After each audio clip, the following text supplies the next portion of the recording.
Y'all, I literally just had a whole photo shoot. Not a half, not a 3/4, not a 1/4, no, a whole of the pie photo shoot. And they turned out cute. Ooh, that's when you know you really won. That's when you know the day is just working in your favor. You know, I'm in a good mood. I just took a bomb photo shoot.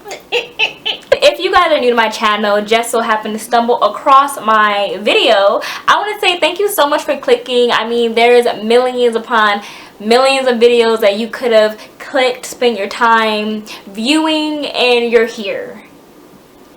And you're here. That means a lot. That touching the heart in a different way. So thank you so much, and I hope you like this video so much so that you subscribe, join the family, join our little community that we have going on over here in this little corner of YouTube. And if you're a returning supporter of mine, what is up? Oh my lord, I got a little too excited welcoming you guys back. What is up, guys? I hope you guys are doing fantabulous. I'm just in a bomb mood right now. Oh, me and my phone are matching. Okay, let's get into the video because I'm all over the place. So let's just get into it. Oh, you like Jordan? Just to show you gorgeous. That ain't cutting no corners. Okay, guys, so I want to say that some of you guys might not really be vibing with this video because my 5 little tips, tricks, what I did to my hair to personally see some growth and some length back to my hair since I cut it last summer. These tips are really simple, really simple, but they make a big difference. They played a big role in my hair growth, and my hair is not down my back, but it can go in a ponytail, so that says something. So let me just start off with tip number 1. I also want to say before I continue on with tip number 1 that all hair is different.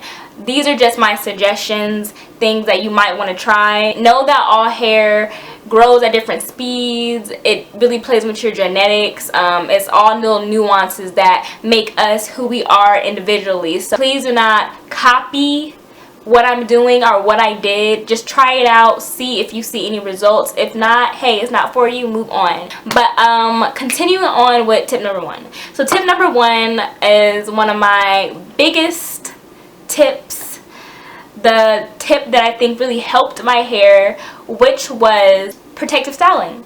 I know some of y'all are like, I'm so tired of hearing people telling me to put my hair away. I'm so tired of people telling me to install braids, twists, cornrows. But I did a lot of protective hairstyles. Let me just say, about 2 months after cutting my hair, like post big chop, I was missing my length pre big chop. My hair was below bra strap, very thick, really healthy. I took great care of my hair. So me cutting my hair was a shock to a lot of people, but I needed to do it not just for a different look, because I wasn't wanting length back or healthy hair, I already had it, but I was doing it for my mental. It was a sense of rebellion, and I'm actually going to do a whole separate video on that because I feel as if me big chopping my hair really allowed me to appreciate, love, care, nurture my feelings, my being. Again, I'm going to do a whole nother video because that I can talk about that for a while, but I don't want this video to be dumb long. But back to what I was saying, protective styling. When I cut my hair about 4 months in, I was missing my length. So I was already in the gear of, okay, I had a cute 2 months, 4 months of me rocking my short hair. Now I want some growth. I started, when my hair got long enough, I started doing little like little French braids, little cornrows that went to the side because, you know, I couldn't go straight back because my hair was too short. And I want to say that do not put a lot of tension on your hair when you're doing protective hairstyling, especially when you have little to no hair. I find it really weird or just painful. I'm concerned when I see girls or dudes who have this much hair and are gripping so much that they're able to do knotless braids. That should not happen. Do not pull your hair out. Do not try to force your hair into protective hairstyle. Or what I did, I wore a lot of head wraps and wigs. I never was a wig wearer until I big chopped my hair because I wanted versatility. A little warning, if you are thinking about cutting your hair to bald, really short, or, you know, just like a mini afro, which is a pretty much TWA, there's not a lot of versatility. So if you are someone who likes to change it up, your look up like I am, make sure that you make sure that you have some wigs in your arsenal. Make sure that you have some head wraps on deck. Make sure you guys have some hats, headbands, something to spice it up so you're not bored, you know, of it. But with that being said, I did a lot of wigs, a lot of protective hairstyles, and I really think that was a huge contributor to my hair growth and everything. Let's move on to tip number 2. I really think deep treatment masks are like the heavens opening for moisture for your natural hair, especially if you're someone with low porosity like I am, with really kinky, beautiful, curly hair that gets dry like the Savanna Desert, Safari Desert, Safari, like the desert. I can't even think of the desert.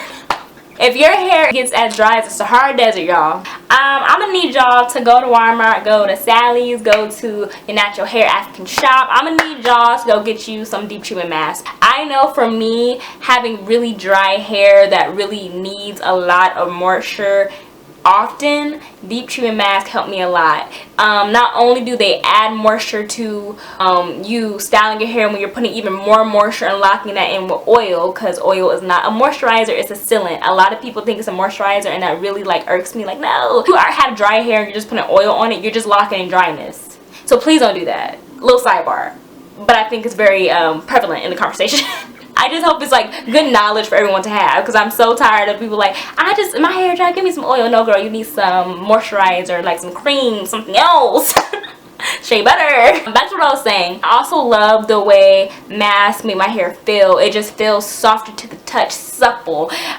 So yeah. Tip number 3. So tip number 3 is, I think this is a big one too. Stop comparing your hair. Stop comparing your journey. Stop comparing your length. Stop comparing the speed of what you're having to go through. With that being said, maybe you need to stop watching natural hair videos. Maybe you need to stop watching TWA, to now videos. Like, you just have to clear your mind of not constantly harboring over your hair. And that's one reason why I didn't film like updates on my hair like 2 months, 4 months, 6 months, 8 months, and so on and so forth, because like I said, very early on, I missed my hair. And I'm not going to say I regret cutting my hair. I didn't at all. However, I missed my hair. I missed the versatility. I missed the volume. I missed the length. I just missed a lot of what I had. You know, the saying goes, you don't... Wait, how does it go? You don't miss what you... Let me just cut that out. Child. Anyway, so... I was trying to be all like motivational or like give you guys a quote. I feel like y'all know what I was gonna say, so just let's pretend like I remembered what the quote was. That being the case, I did not want to constantly look at my hair, because me looking at myself every day, you looking at yourself every day, you're not gonna see much changes because you're seeing yourself multiple times throughout the day. Like me, if you have like 2 mirrors, I'm so narcissistic, it's so ridiculous. I'd be walking past like, ooh, she's so cute. And then I have like a full length mirror, I'm like, ooh, she getting a little thick. I'm like so narcissistic, guys.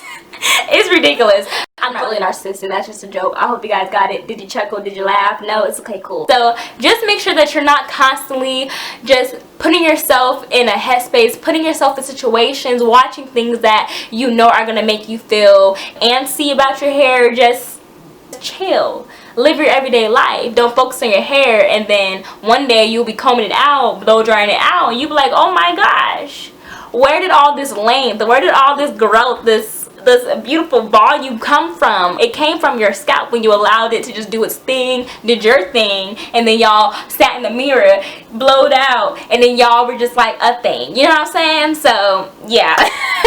So are we on my 3rd? Yeah, now we're on 4th. My 4th, are we on the 4th tip? I kind of lost track. So tip number 4 is to have a regimen. Now, I will say that I really do like the natural hair community. I love that curly girls of all different textures have a place they belong and are accepted. However, even though it's some cracks in the community. Who made this? Very delicious. Hold on.